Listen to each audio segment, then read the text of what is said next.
ప్రకాశం జిల్లా మార్కాపురం పట్టణంలోని RTC bus stand వెనుకవైపు Venkateswara నగర్లో ఈ నెల 14వ తేదీ అర్ధరాత్రి బండి రవణమ్మ అనే వయోవృద్ధురాలు నిద్రిస్తున్న సమయంలో ఆమెపై దాడి చేసి సుమారు 80 గ్రాముల బంగారు వస్తువులను దొంగలు దొంగిలించారనే ఫిర్యాదుతో రాయబారి కేసులో పోలీసులు రంగంలోకి దిగి 48 గంటల కాలం వ్యవధిలోనే కేసుని ఛేదించామని డీఎస్పీ నాగరాజు విలేకరుల సమావేశంలో తెలిపారు.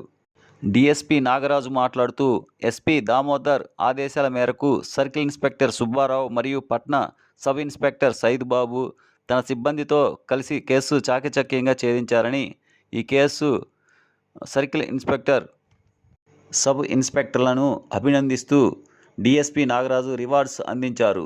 ఈ సమావేశంలో two town SI Rammohan, rural SI Ankam Rao మరియు సిబ్బంది ఉన్నారు.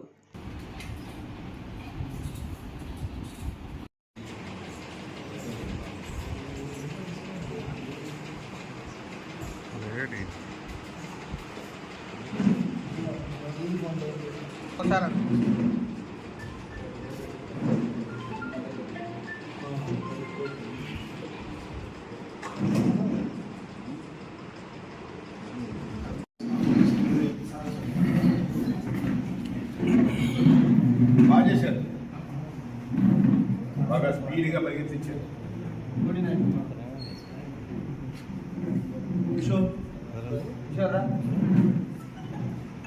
మెన్షన్ చేశారు.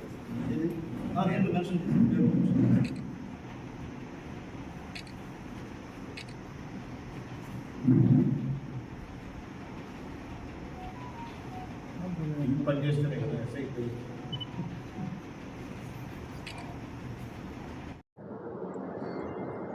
మార్కాపురం ప్రజలందరికీ నమస్కారం. రీసెంట్ పాస్ట్లో 14వ తారీఖున రాత్రి బండి రమణమ్మ అని ఒక ముదుసలి 82 సంవత్సరాలు ఉంటాయి. సో ఆమె ఒంటరిగా ఉంటుంది. వాళ్ళ పిల్లలు, వాళ్ళ కొడుకు కూడా అందరూ బయట ఉంటారు.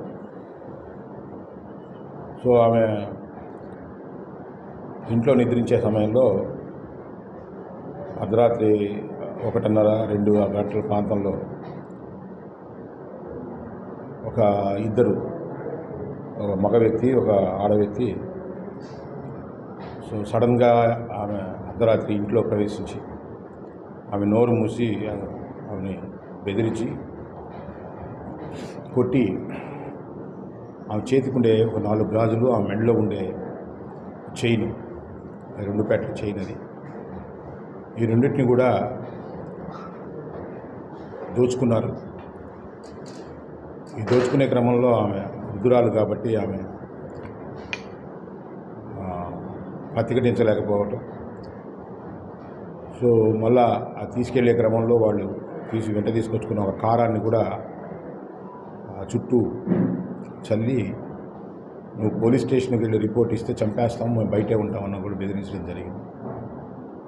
ఆ అర్ధరాత్రి అంత నేరం జరిగినా కానీ ఆమె భయపడి వాళ్ళు బయటే ఉంటారని, ఎవరికి కనీసం ఎవరికి తెలియజేయకుండా ఉదయం వాళ్ళు తెలిసిన వాళ్ళ ద్వారా ఇట్లా జరిగిందనంటే పోలీస్ స్టేషన్కి వచ్చి రిపోర్ట్ ఇవ్వడం జరిగింది. దీని మీద రాబరీ కింద మార్కాపూర్ టౌన్లో కేసు పెట్టి, సో ఇది రాబరీ అనేది సీరియస్ అఫెన్స్ అది.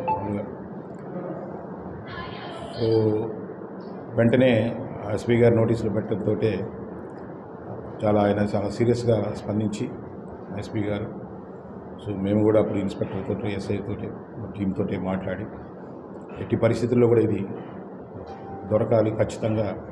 ఇది ఒక నడి ఊర్లో, వెంకటేశ్వర నగర్ అంటే అది బస్ స్టాండ్ పక్కన ఉంటుంది. నడి ఊర్లో ఇంత నేరం జరగటం సీరియస్గా తీసుకోవటం, అలాగే ప్రతిష్టాత్మకంగా తీసుకుని ఈ కేసుని దర్యాప్తు చేయమని ఆదేశించడం జరిగింది. దీనికి స్పందించిన మార్కాపూర్ టౌన్ ఎస్ఐ సైద్ బాబు సో చాకచక్యంగా తన సిబ్బంది అందరితో కలిసి సిఐ గారి ఆధ్వర్యంలో దాన్ని ఛేదించడం జరిగింది. ఈ కేసు పూర్వపరాల్లోకి వెళితే ఇక్కడ ఒక వ్యక్తి ఉంటాడు, మన కాశీనాథ్ అని ఆ దగ్గరలోనే ఉంటాడు అతను ఈ అమ్మవారికి పూజలు చేస్తాను, ఎవరికన్నా ఉంటే కష్టాలు తీర్చేస్తాను అని చెప్పేసి చాలా కాలం నుంచి అతను ఏదో అమ్మవారి ఉపాసకుడిలాగా ఏదో పూజలు చేస్తే అతను చెప్పినవన్నీ జరిగేటట్టుగా ఆ చుట్టుపక్కల ప్రాంతాల్లో ఉండే ప్రజలందరినీ నమ్మటం జరిగింది. ఇతనేదో ఒక మంచి పూజారి అని కొంతమంది జనం కూడా అతను నమ్మటం కూడా జరిగింది. ఈ కేసులో ఎవరైతే దొంగతనం చేశారో అతని పేరు మల్లికార్జున మరియు వసుంధర. వాళ్ళు ఇంటర్కాస్ట్ మ్యారేజ్ చేసుకుని ఆ ఫ్యామిలీలో కూడా కొంచెం డిస్టర్బెన్సెస్ ఉన్నాయి. ఆ డిస్టర్బెన్సెస్ ఉంటే రీసెంట్గా వాళ్ళు ఆర్థికంగా బాగా దెబ్బతిని ఈ మల్లికార్జున అనే అతనికి కూడా ఏదో సీరియస్ ప్రాబ్లం, ఏదో హెల్త్ ప్రాబ్లం ఏదో వచ్చినప్పుడు ఇతను ఏదో పూజలు చేస్తాడని చెప్పి ఇతని దగ్గరికి పోయి ఈ ఆర్థిక నుంచి ఇతనికి ఆ వృద్ధ మహిళ వేసుకున్న నగల మీద ఈ ఈ ఈ కాశీనాథ్కి కన్నుంది. సో ఎట్లయినా ఇది దొంగతనం చేసుకొని సో ఈ విధంగా తీసుకొచ్చేస్తే మీరు సగం నేను సగం పంచుకుందాం, ఆ మనిషికి ఎవరు లేరు కాబట్టి సో అని సలహా ఇవ్వడం జరిగింది.